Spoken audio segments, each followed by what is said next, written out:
सभी का हमारे चैनल सिविल बेसिक्स 21 में स्वागत है। आज का टॉपिक ले रहा हूँ फिक्स्ड बीम, जिसमें हम इसेंट्रिक लोड की एक प्रॉब्लम के बारे में डिस्कशन करेंगे।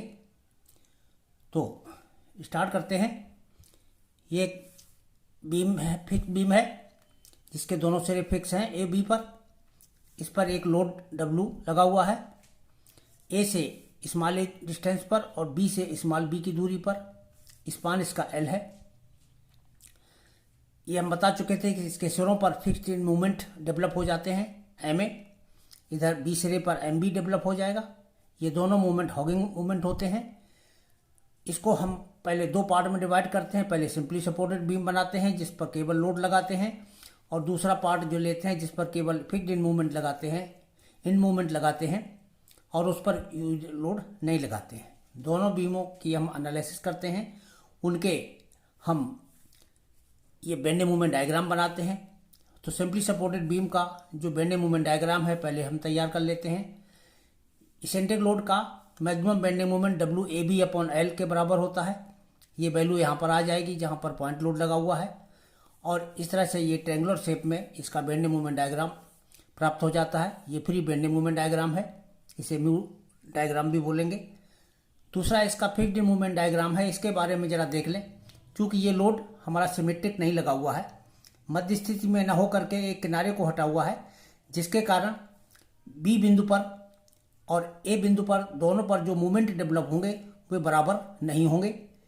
जिस सिरे के ज़्यादा नज़दीक होता है ये लोड, उस सिरे पर बेंडिंग जो एंड मूवमेंट है वो ज़्यादा उत्पन्न होता है, और जिस सिरे से दूरी ज़्यादा होती है उस सिरे पर एंड मूवमेंट जो है कम उत्पन्न होता है। तो यहाँ से स्पष्ट है कि MB की वैल्यू जो है MA से ज़्यादा हो जाएगी, क्योंकि ये W भार हमारा B सिरे की ओर लगा हुआ है। हालांकि यहाँ पर डाटा A और B दिए हुए हैं, लेकिन फिगर से स्पष्ट है कि B का मान कम है, A का मान ज़्यादा है। तो इसी आधार पर हम कह सकते हैं कि MB की वैल्यू जो है MA से अधिक होगी। तो इसमें जब ये दोनों वैल्यू डिफरेंट हो गई तो हमारे पास अननोन जो ज्ञात करने के लिए हैं, हमको एंड मूवमेंट ही ज्ञात करने होते हैं। बेसिकली MA और MB ये दो अज्ञात हैं। दो अज्ञात को सॉल्व करने के लिए हमको दो इक्वेशंस की आवश्यकता होती है। तो जो हमने कल पिछले वीडियो में जो बेसिक इक्वेशन दोनों बताई थी, A' बराबर A और X' बराबर X, हमें दोनों का प्रयोग करना होगा। तो हम इसको स्टार्ट करते हैं। इसे कैसे सॉल्व करेंगे? तो यहाँ देखिए, हम A' बराबर A से इसका जो ये म्यू डैश डायग्राम है, इसका एरिया जो है A' हो गया। ये एक हमारी समलंबाकार आकृति है। इसका एरिया कैसे निकाला जाता है? दोनों समानांतर भुजाओं का जोड़ बटे 2 गुणे बीच की दूरी। तो वही है MA प्लस MB बटे 2 गुणे बीच की दूरी। तो ये हमारा MA प्लस MB बटे 2 इंटू L, ये हमने इसका एरिया लिख लिया। और इसका ट्रेंगुलर का area 1/2 height into base, 1/2 height WAB/L और बेस हमारा L है। तो ये इस इक्वेशन में दोनों एरिया की वैल्यू रख करके जब हमने इसको सॉल्व किया तो ये MA प्लस MB बराबर WAB/L, एक समीकरण हमको ये प्राप्त हो जाती है। तो MA और MB इसमें दो अज्ञात हैं, और ये वैल्यू हमारे सारे दिए रहेंगे क्वेश्चन में। तो इसका मतलब हुआ कि इन दोनों का मान हमको ज्ञात हो गया। एक समीकरण ये हो गई।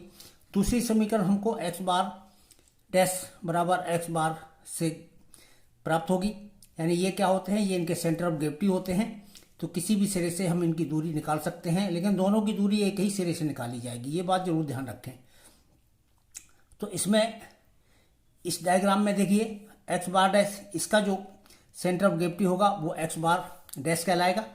इसका A से दूरी अगर हम निकालते हैं तो ये भी ये समलंबाकार आकृति होने के कारण इसके गुरुत्व केंद्र की दूरी का फार्मूला आपने कई जगह पढ़ा होगा। ये भुजा प्लस, यानी जिस सिरे से गुरुत्व केंद्र की दूरी निकालनी हो उस सिरे से हम प्रारंभ करते हैं। यानी यहाँ से अगर गुरुत्व केंद्र की दूरी निकालनी है तो ये मूवमेंट प्लस इसके अपोजिट मूवमेंट का दोगुना बटे दोनों मूवमेंट का जोड़ गुणे बीच की दूरी का 1/3। ये शब्दों में इस फार्मूले को याद रखना चाहिए। यानी ये भुजा प्लस अपोजिट भुजा का डबल बटे दोनों भुजाओं का जोड़ गुणे बीच की दूरी का 1/3।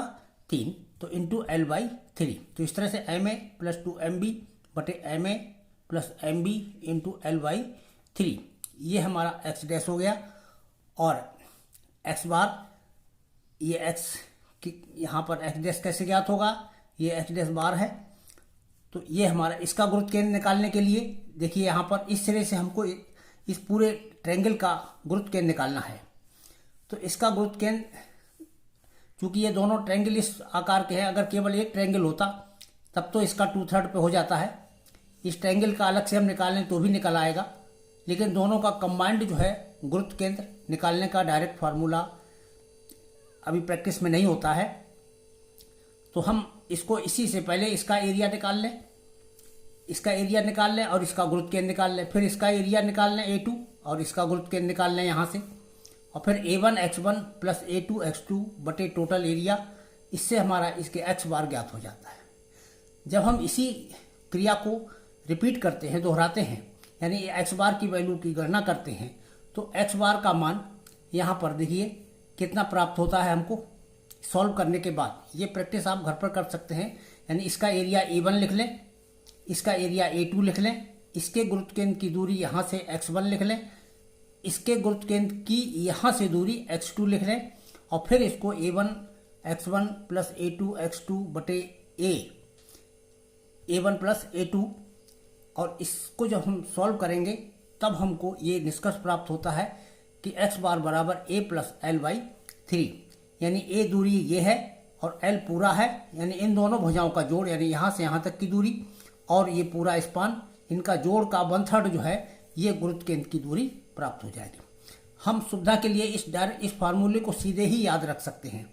अगर इधर से दूरी निकालनी हो गुरुत्व केंद्र की B सिरे से, तब हमको स्मॉल b + L/3 लिखेंगे इसमें। अगर इस सिरे से निकालनी हो तो ये दूरी लिखेंगे स्मॉल a + L/3। तो यहाँ पर x बार का हम ये फार्मूला सीधे ही प्रयोग कर लेते हैं। तो अब हम इसमें इन दोनों को बराबर कर देते हैं। यहाँ पर लिख लिया हमने, इन दोनों को बराबर करके हल किया। जब इनको हमने सॉल्व किया तो सॉल्व करने से ये थोड़ी से कई स्टेप में सॉल्यूशन प्राप्त होगा, लेकिन यहाँ पर सॉल्यूशन को समझाने का कोई मतलब नहीं। आप लोगों को सॉल्यूशन आप स्वयं कर सकते हैं। सॉल्यूशन करने के बाद उसका जो रिजल्ट प्राप्त होगा, यानी 2 अननोन हैं, 2 इक्वेशन प्राप्त हो गई हैं आपको। दोनों को जब हम सॉल्व करेंगे तो एक से MA ज्ञात होगा, दूसरे से MB ज्ञात होगा। यहाँ पर MA और MB की वैल्यू जरा देख लें। MA बराबर प्राप्त होगा तुमको WAB² और MB बराबर प्राप्त होगा WA²B/L²। इसको याद रखने का तरीका देख लें।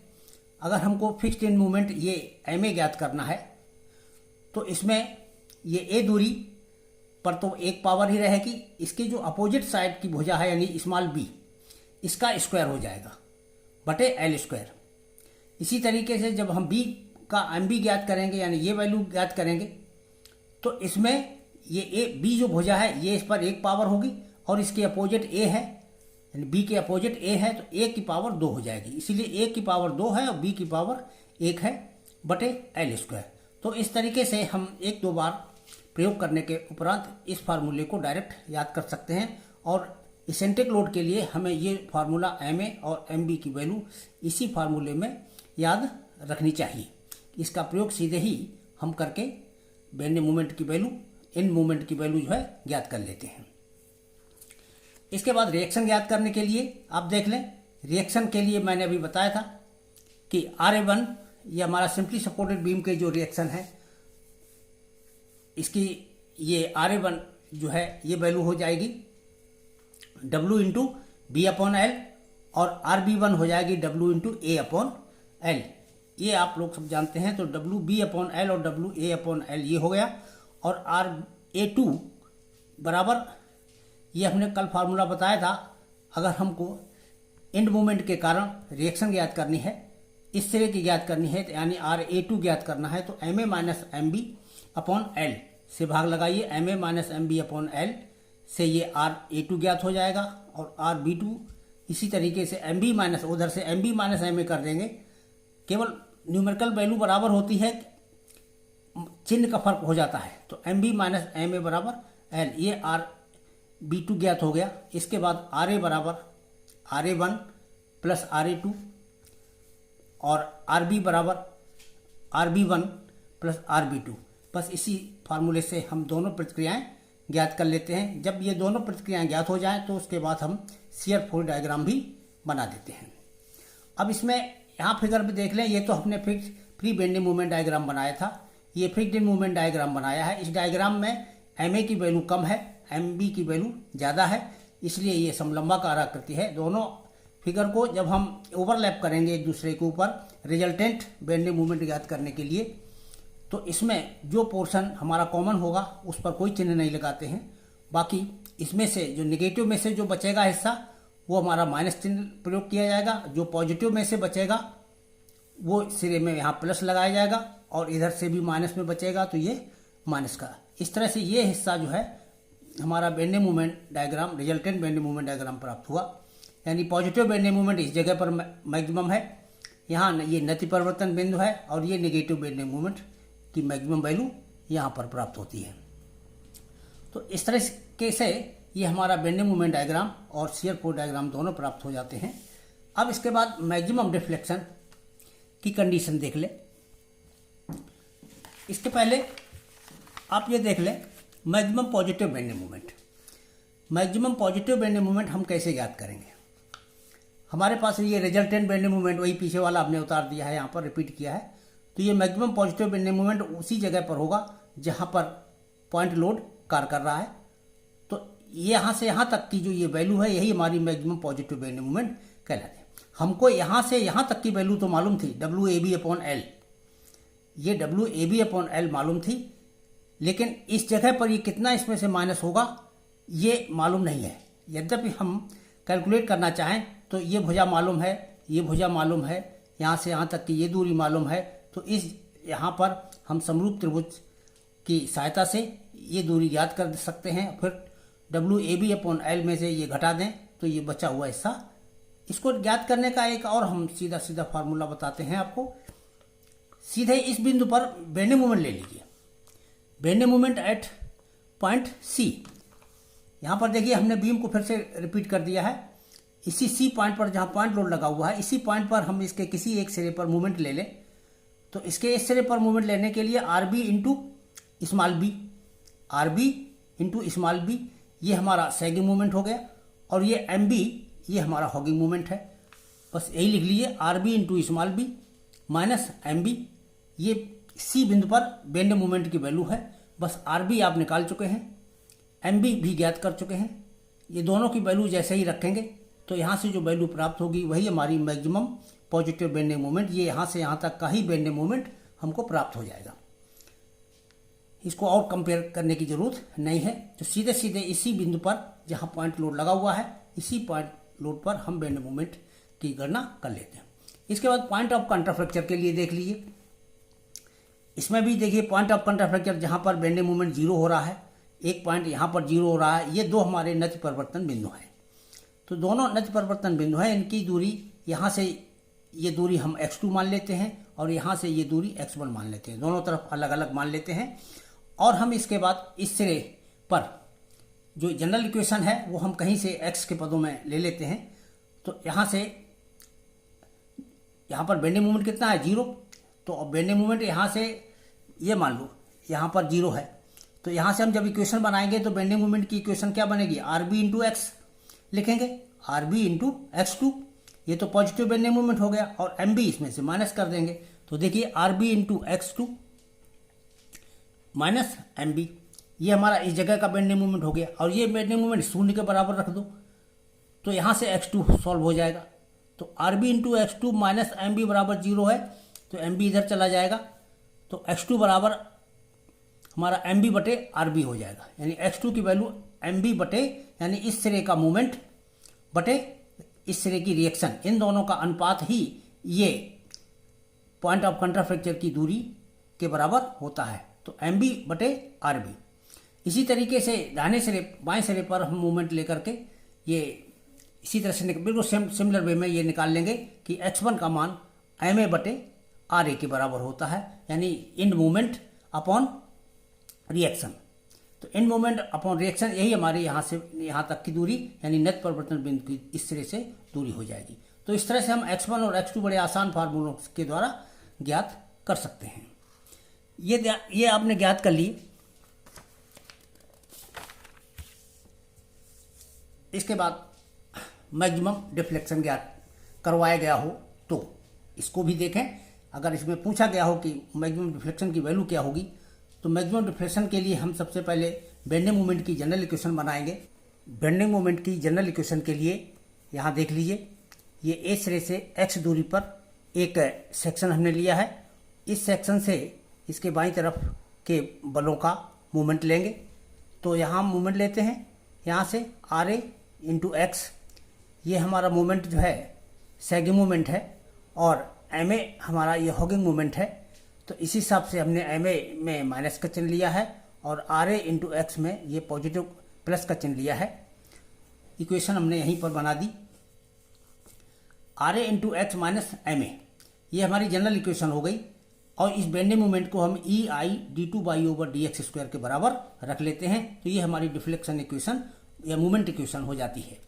तो जो ये मूवमेंट इक्वेशन है, मूवमेंट इक्वेशन इसका समाकलन कर लेते हैं, जैसा कि आप कई बार अब तक अभ्यास कर चुके होंगे। तो इसका समाकलन कर लेते हैं, इंटीग्रेशन कर लेते हैं। इंटीग्रेशन करने में एक कांस्टेंट प्राप्त होता है और कांस्टेंट प्राप्त होने के बाद फिर हम ए पॉइंट पर चेक करते हैं कि जब यही हमारा सेक्शन ए पर पहुंच जाएगा तो एक्स की वैल्यू 0 हो जाएगी। और एक्स की वैल्यू 0 हो जाने के बाद इसमें डिफ्लेक्शन जरा देखें। ये हमने एक फिगर जो बनाया हुआ है, ये डिफ्लेक्टेड बीम का बनाया हुआ है, यानी लोड लगा हुआ है, लोड के कारण बीम हमारी इस शेप में मुड़ गई है। तो ये पॉइंट यहाँ से यहाँ तक आया और ये पॉइंट यहाँ से यहाँ तक। इस तरह से नेट परिवर्तन बिंदु हमारे अलग अलग प्राप्त हो रहे हैं। यहाँ से यहाँ तक कर्वेचर ये है। लेकिन जब x इक्वल टू 0 पर यहाँ पर बीम किस डायरेक्शन में है, सीधी डायरेक्शन में। अगर हम इस पॉइंट पर इस बीम से स्पर्श रेखा खींचेंगे तो ये हॉरिजॉन्टल ही आएगी। इसका मतलब यहाँ पर स्लोप जो है D Y over D X ये 0 होगा। तो x इक्वल टू 0 पर D Y over D X 0 होता है ए पॉइंट पर। बस यही वैल्यू हम यहाँ सब्स्टिट्यूट कर देते हैं इस इक्वेशन में। At A X equal to 0 D Y over D X equal to 0। जब डी वाई डी एक्स की वैल्यू 0 रखेंगे, एक्स की यहाँ 0 रख देंगे, यहाँ 0 रख देंगे, तो ये सारे पद 0 हो गए। C1 की वैल्यू 0 प्राप्त हो जाएगी। बस C1 का वैल्यू इसमें हम 0 रख करके, अब इसके बाद इसमें एक चीज़ और देख लें कि वो पॉइंट है कहाँ पर जहाँ डिफ्लेक्शन मैक्सिमम है। तो मैक्सिमम डिफ्लेक्शन देखिए फिगर के द्वारा स्पष्ट है कि ये इस पॉइंट पर आ रहा है यहाँ पर, और यहाँ नीचे इस पर स्पर्श रेखा अगर हम खींचेंगे, टेंजेंट लाइन खींचेंगे, तो ये क्षैतिज अवस्था में आएगी। और क्षैतिज का मतलब ये हॉरिजॉन्टल है, तो हॉरिजॉन्टल से इसका मतलब इसका D Y over D X की वैल्यू या इसका स्लोप जो है 0 होता है। तो इसका स्लोप 0 है, यानी D Y over D X की वैल्यू 0। तो जिस स्थान पर D Y over D X 0 हो उसी पॉइंट पर डिफ्लेक्शन की वैल्यू मैक्सिमम होती है। ये एक बेसिक प्रिंसिपल है। तो इसी इक्वेशन में जो हमने D Y over D X की प्राप्त की है, इस इक्वेशन में हम D Y over D X का मान 0 रख करके एक्स की वैल्यू कैलकुलेट कर लेते हैं। तो इसी इक्वेशन में हम C1 तो 0 हो गया, बाकी इसमें D Y over D X का मान 0 रख लीजिए और इसको ये बराबर 0 हो गया और इसको 0 हल करके हम x का मान निकाल लेते हैं। वो x का मान मान लीजिए x1 प्राप्त हुआ। यहाँ से कुछ वैल्यू प्राप्त हो जाएगी जब हम सॉल्यूशन करेंगे। यहाँ हम थोड़ा सॉल्यूशन करने के बाद पाते हैं कि इसकी वैल्यू 2al/3a प्लस b के बराबर प्राप्त होती है। आप चाहें तो इसको याद भी रख सकते हैं।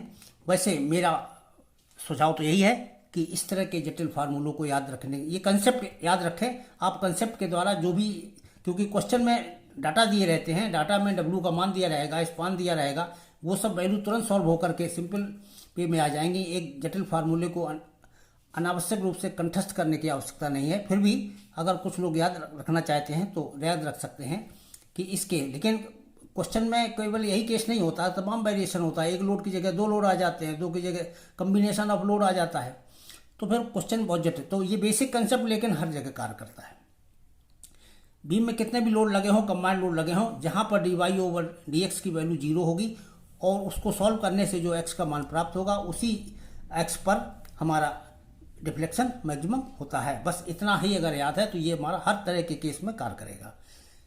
इसके बाद जो है ये हम इसको डबल डिफ्रेंशिएट कर देते हैं। जब हमने डबल डिफ्रेंशिएट किया तो फिर एक नया कांस्टेंट मिला। फिर ए बिंदु पर x इक्वल टू 0 पर y की वैल्यू भी 0 है, तो x और y दोनों, ये y 0 रख दिया और x दोनों 0 रख दिए, तो C2 भी हमारा ये जो दूसरा कांस्टेंट प्राप्त हुआ था ये भी 0 प्राप्त हो गया। इसके बाद हमें डिफ्लेक्शन इक्वेशन प्राप्त हो जाती है, ई आई इंटू वाई बराबर R A into X one cube by 6 minus M A into X one square. तो यहाँ पर x1 की जो ये ऊपर से वैल्यू आई थी वो रख देने पर हमको y मैक्सिमम का मान इस इक्वेशन से प्राप्त हो जाता है। तो इस यहाँ से y मैक्सिमम की वैल्यू सॉल्व करने पर ये हमारी आती है 2/3 E I into W A cube B square upon 3a plus B का होल स्क्वायर। एक ये फार्मूला है। यहाँ पर फार्मूले के बारे में मुझे फिर उसी तरह से कहना है कि इस तरह के फार्मूले ये जटिल, ये y मैक्सिमम की वैल्यू याद रखने की आवश्यकता नहीं होती, केवल आप कंसेप्ट याद रखेंगे। यानी इतना याद रखें कि x1 जो ऊपर से आया है वो वैल्यू रखने पर जो सॉल्व होकर के y मैक्सिमम, y की वैल्यू आएगी वही हमारी y मैक्सिमम यहाँ पर होगी। तो इस तरह से हम y मैक्सिमम ज्ञात कर लेते हैं। रिएक्शन का अल्टरनेट मेथड देगी। अब रिएक्शन का RA1, RB1, फिर RA2, RB2 उस तरह से ना निकाल के, जैसे ये हमारा क्वेश्चन है सीधा सीधा यहाँ पर, तो इस क्वेश्चन में हम रिएक्शन निकालना चाहें RA और ये RB है, तो हम B पॉइंट पर मूवमेंट ले लें। तो जो हम B पॉइंट पर मूवमेंट लेते हैं, जरा देखिए, तो क्या लेंगे, RA इंटू एल, ये हमारा सैगिंग मूवमेंट हो गया, RA इंटू एल। तो ये सैगिंग मूवमेंट है इसलिए प्लस में लिखा गया, और यहाँ पर एम ए कार कर रहा है तो माइनस एम ए लिख लिया गया। तो ये तो इस तरह के मूवमेंट हो गए। अब बीच में भी एक लोड लग रहा है, इसका भी मूवमेंट ले लीजिए, तो डब्ल्यू इंटू बी, तो ये मूवमेंट हमारा हॉगिंग मूवमेंट है, तो ये माइनस में लिख लिए। तो इस तरह से ये माइनस, अब ये बराबर बी बिंदु पर मूवमेंट के बराबर हो जाएगा। तो बी बिंदु पर मूवमेंट है कितना, ये हमारा एम बी के बराबर है। बी बिंदु की रिएक्शन का मूवमेंट तो शून्य हो जाएगा क्योंकि ये बी से ही होकर गुजर रहा है, इसलिए केवल यहाँ पर जो मूवमेंट है इसी के मूवमेंट के बराबर इसको रख देते हैं, तो ये माइनस एम बी के बराबर लिख लिया जाए। तो इस तरह से क्वेश्चन बनाई जाती है। ये क्वेश्चन कभी क्लॉकवाइज और एंटी क्लॉकवाइज के हिसाब से नहीं बनाते, इसको हॉगिंग और सैगिंग के कंसेप्ट के आधार पर ही बनाना चाहिए। तो ये इक्वेशन प्राप्त हो गई। अब जरा इस इक्वेशन से हम आर ए का मान सॉल्व करके देखें। ये माइनस का एम बी है, ये इधर को आएगा तो ये प्लस का एम बी हो जाएगा, एम ए हो जाएगा, तो M A minus M B तो यहाँ पर बन गया। और ये डब्ल्यू बी है, ये आगे जा कर के प्लस हो जाएगा, तो ये डब्ल्यू बी प्लस हो गया, और ये M A minus M B plus हो गया। अब डब्ल्यू बी में ये इस एल का भाग लगेगा, तो डब्ल्यू बी बाई एल, और ये M A minus M B by L. अब देखो, अगर हम इनको व्यंजक को लिखें, कंपेयर करें, तो ये हमारी वैल्यू किसके बराबर थी, आर ए वन के बराबर थी, और ये वैल्यू किसके बराबर हो गई, आर ए टू के बराबर। तो आप चाहे डायरेक्ट आघूर्ण लेकर के निकाल लें, या R A one R A two के कंसेप्ट के आधार पर पहले अलग अलग दोनों को निकालें तब जोड़ दें, या इसके मूवमेंट लेकर के निकालें। दोनों से रिजल्ट एक ही निकलता है, क्योंकि एक ही चीज़ को व्यक्त करने के अलग अलग पहलू हैं, दूसरे रूप में केवल देखा जा रहा है इसको। तो इस तरह से इसेंट्रिक लोड का क्वेश्चन हम आसानी से कर सकते हैं। अब हम एक शॉर्ट में इसका एग्जाम्पल लेकर के इसे और एक्सप्लेन कर देते हैं। ये इसेंट्रिक लोड लिया है, 12 किलो न्यूटन का लोड है, स्पान 6 मीटर है, ये ए की वैल्यू 4 है, बी की वैल्यू 2 है, एम बी और एम ए इस तरह से कार्य करने हैं। ये हमने ये म्यू आरेख बना लिया, म्यू डायग्राम, ये म्यू डैश डायग्राम, ये रिजल्टेंट डायग्राम, और ये शियर फोर्स डायग्राम। दो इक्वेशन हमारी प्राप्त हो रही थी। ए डैश बराबर ए, दोनों के एरिया बराबर किए, यहाँ से M A plus M B बराबर 16 प्राप्त हो गया। फिर दोनों के सेंटर ऑफ ग्रेविटी को बराबर किया। जब सेंटर ऑफ ग्रेविटी को बराबर किया तो यहाँ से एक दूसरी इक्वेशन हमको प्राप्त हुई, M A plus 2 M B बराबर 80/3। दोनों इक्वेशंस को हमने सॉल्व किया। सॉल्व करके एम बी की वैल्यू 10.67 आ गई और एम ए की वैल्यू 5.33 आ गई। तो इस तरह से हमारी ये डायरेक्ट छोटी छोटी वैल्यू आ जाती है। हम सीधे फार्मूले का प्रयोग न भी करें, इसी कंसेप्ट से निकालें, और कोशिश करना चाहिए एम ए एम बी का मान हमको इसी कंसेप्ट से, यानी दोनों फार्मूलों का प्रयोग करके निकालना चाहिए। हम डायरेक्ट फार्मूला का यहाँ पर प्रयोग न करें। डायरेक्ट फार्मूले का प्रयोग वहाँ प्रयोग करना चाहिए जहाँ कम्बिनेशन ऑफ लोड दिया गया हो। एक ही क्वेश्चन में मिडिल पॉइंट पर भी लोड दिया गया हो, यूडीएल भी दिया गया हो और उस पर एसेंट्रिक लोड भी लगा हो, तब हम total bending moment, total end moment निकालने के लिए हम अलग अलग डायरेक्ट फार्मूले का प्रयोग करके end moment due to eccentric load, end moment due to point load at mid point, end load या end moment due to UDL load, इस तरह से उनके डायरेक्ट फार्मूलों के द्वारा एंड मोमेंट की गणना करके उनको जोड़ सकते हैं। तो इस जगह पर प्रयोग न करें, आप कर डायरेक्ट निकाल भी सकते हैं और इन फार्मूले के आधार पर, यानी ये जो बेसिक इक्वेशन है, कौन सी, ए डैश बराबर ए और एक्स डैश बराबर एक्स बार, और लगा लीजिए सेंटर ऑफ ग्रेविटी है। रिएक्शंस के लिए सीधा फार्मूला लिख लीजिए, आर ए बराबर W B by L plus M A minus M B upon L. ये है फिक्स्ड एंड मूवमेंट, ये सिंपली सपोर्टेड की रिएक्शन है और ये एंड मूवमेंट के कारण रिएक्शन है। ये हमारी 3.11 आ गई। इसमें डब्ल्यू ए अपॉन एल हो जाएगा, आर बी बराबर डब्ल्यू ए अपॉन एल हो जाएगा और ये B minus M A upon L हो जाएगा।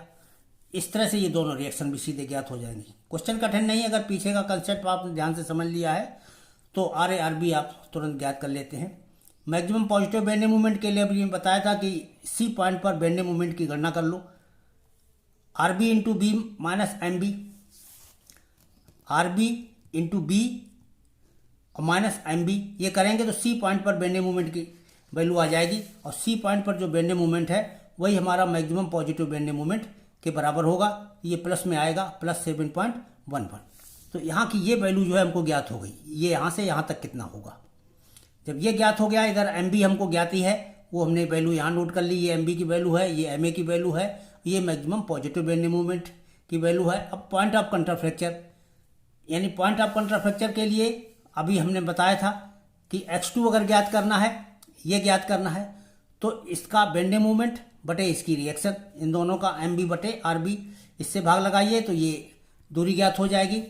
यहाँ का एंड मूवमेंट बटे यहाँ की रिएक्शन, यानी M A upon R A, M A upon R A, इनका जब हम भाग लगाएंगे तो ये इधर की पॉइंट ऑफ कंट्राफ्रैक्चर की दूरी ज्ञात हो जाएगी। तो ये इधर वाली 1.71 आई और इधर की 1.20 आई। तो इस तरह से दोनों पॉइंट, ये पॉइंट हमारे ज्ञात हो गए। ये 1.71 है और ये 1.20 है। तो पॉइंट ऑफ कंट्राफ्रैक्चर भी ज्ञात हो गए। इसके बाद मैक्सिमम डिफ्लेक्शन ज्ञात करने के लिए हम एक बेसिक इक्वेशन बेंडिंग मोमेंट की बनाते हैं। इसको हम इस चित्र में देख सकते हैं। ए से एक्स दूरी पर एक हमने सेक्शन कंसीडर किया, यहाँ से इसके बाईं ओर जो भी बल लग रहे हैं, जो मूवमेंट लग रहे हैं, उनका हमने मूवमेंट ले लिया।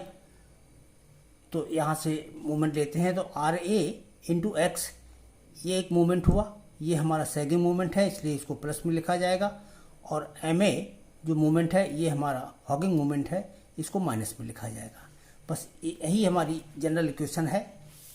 इसको हम यहाँ लिखते हैं E I D two Y over D X square बराबर आर ए इंटू एक्स, ये आर ए की वैल्यू हमने रख ली ऊपर जो ज्ञात की थी, माइनस ये एम ए की वैल्यू रख ली, ये माइनस में है, ये हमारा प्लस में था। इसके बाद इसका हम इंटीग्रेशन करते हैं, समाकलन करते हैं।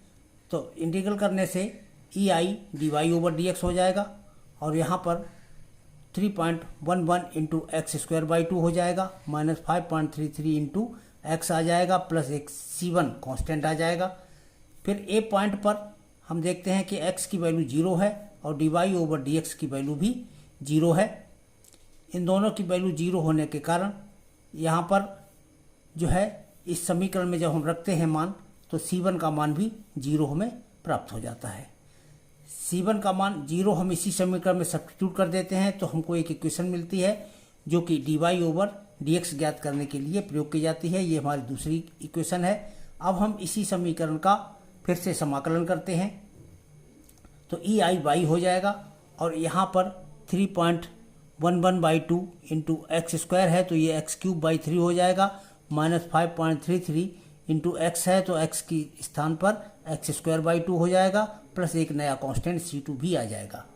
अब C2 का मान ज्ञात करने के लिए पुनः ए बिंदु पर हम x की वैल्यू 0 होती है तो x बराबर 0 रखा, इस पर y की वैल्यू भी हमारी 0 होती है, डिफ्लेक्शन भी जो है y पर 0 होगा। वो हम यहाँ देख सकते हैं कि जब x की वैल्यू 0 है तो यहाँ पर डिफ्लेक्शन 0 है ए पॉइंट पर, क्योंकि डिफ्लेक्शन आगे की ओर बढ़ता हुआ मैक्सिमम तक पहुँचता है। तो यहाँ पर ये x 0 पर y 0 है। ये दोनों मान जब हम इस समीकरण में रखते हैं, x की वैल्यू 0 रख देते हैं, y 0 रख देते हैं, तो C2 का मान भी हमें 0 प्राप्त हो जाता है। जब C2 का मान 0 हमको प्राप्त हो गया, इसके बाद हम इसी समीकरण में C2 का मान सब्स्टिट्यूट कर देते हैं, तो EIY बराबर 0.518 x cube minus 2.665 x square, ये एक हमको तीसरी समीकरण प्राप्त हो गई जो कि डिफ्लेक्शन ज्ञात करने के लिए प्रयोग की जाती है। अब इसके बाद डिफ्लेक्शन कहाँ पर मैक्सिमम होगा, इसके लिए हम डिफ्लेक्शन हमेशा यहाँ पर देखें इस चित्र में, ये डिफ्लेक्शन का कर्व है। डिफ्लेक्शन जो अधिकतम होता है ये उस स्थान पर होता है जहाँ पर स्लोप हॉरिजॉन्टल हो जाए। तो यहाँ पर ये हमारा मैक्सिमम डिफ्लेक्शन का पॉइंट है। इस पर जब हम टेंजेंट खींचेंगे तो ये हॉरिजॉन्टल डायरेक्शन में आएगी और हॉरिजॉन्टल डायरेक्शन में dy/dx की वैल्यू 0 होती है, इसीलिए dy/dx का मान 0 रख करके हम x की वैल्यू ज्ञात कर लेते हैं। तो इस समीकरण में जब हम ये हमारी जो दूसरी इक्वेशन है dy/dx वाली, इसी समीकरण में dy/dx का मान हम 0 रखेंगे और 0 रख करके हम यहाँ से x का मान कैलकुलेट कर लेते हैं। तो यही काम हमने यहाँ पर किया हुआ है। dy/dx की वैल्यू 0 रखी दूसरी इक्वेशन में, तो यहाँ पर ये dy/dx 0 होने की वजह से बायां पक्ष हमारा 0 हो गया और दाहिने पक्ष में जो x के पद आए इनको हमने फिर सॉल्व किया और सॉल्व करने से x का मान हमको प्राप्त हुआ ये 3.43 मीटर।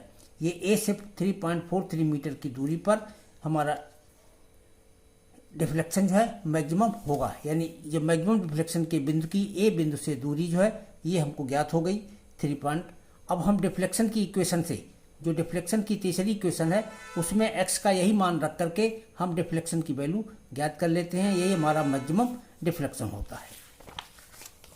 तो मैक्सिमम डिफ्लेक्शन की गणना करने के लिए इक्वेशन तीसरी हम लेते हैं जो थर्ड इक्वेशन मैंने बनाई है EIY। तो इसमें चूँकि हम उसी पॉइंट पर निकालना है तो यहाँ पर y की वैल्यू मैक्सिमम हो जाएगी, इसलिए y के स्थान पर y मैक्सिमम लिख लीजिए और x के स्थान पर पीछे जो वैल्यू निकाली हुई है x की 3.43 उसको सब्स्टिट्यूट कर देते हैं और इसको सब्स्टिट्यूट करके जब हम सॉल्व करते हैं तो ये y मैक्सिमम का मान यहाँ से हमको ज्ञात हो जाता है और इसमें ये EI की वैल्यू यहाँ पर नीचे ट्रांसफ़र कर लेते हैं। इसको सॉल्व करके हम यहाँ पर इसकी वैल्यू mm तक निकाल लेते हैं। हाँ, यहाँ पर EI का मान सब्स्टिट्यूट करते समय एक बात हमको ध्यान में रखनी चाहिए कि इस समीकरण में हमने जो इसके दाहिनी तरफ के सभी व्यंजक हैं वो या तो किलो न्यूटन में रखे हैं या मीटर में रखे हैं। तो किलो न्यूटन और मीटर में ही सारी वैल्यूज़ हैं।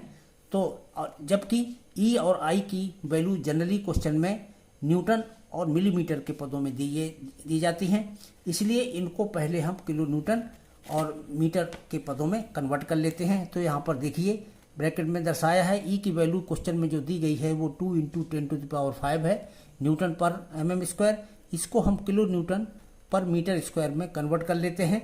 इसके लिए हमको 10⁻³ से मल्टीप्लाई करना होता है। ये कन्वर्जन आप स्वयं करके देख सकते हैं कि 10⁻³ का कैसे मल्टीप्लिकेशन होता है। तो अब इसके बाद I की वैल्यू जो है 70 × 10⁻6 mm⁴ ये क्वेश्चन में दी हुई है। इसको हमको मीटर की पावर 4 में कन्वर्ट करना है, तो इसके लिए 10⁻12 से भाग लगा देंगे तो यहाँ पर जो है 10⁻⁻6 हो जाएगा। तो 70 × 10⁻⁻6 ये वैल्यू जो हम यहाँ रखेंगे तो हमारा जो y मैक्सिमम है पहले सॉल्व होकर के मीटर में आएगा, फिर जब मीटर में ये वैल्यू प्राप्त हो जाए अब इसको बाद में हम मिलीमीटर में कन्वर्ट कर लेते हैं। तो इस तरह से मिलीमीटर में हमको मैक्सिमम डिफ्लेक्शन की वैल्यू ज्ञात हो जाती है। तो ये था क्वेश्चन आपका एसेंट्रिक लोड में सभी वैल्यूज़ ज्ञात करने के लिए हमने मैक्सिमम डिफ्लेक्शन भी ज्ञात कर लिया, पॉइंट ऑफ कंट्राफ्लेक्चर भी ज्ञात कर लिए और मैक्सिमम पॉजिटिव बेंडिंग मोमेंट भी ज्ञात कर लिया। और fixed end moment M A और एम बी के मान भी ज्ञात कर ली और रिएक्शंस भी ज्ञात कर ली। तो जितने मुख्य चीज़ों की आवश्यकता पड़ती है वो सारे पद हमने ज्ञात कर लिए। तो ये टॉपिक यहीं पूरा होता है। अगले वीडियो तक के लिए थैंक यू।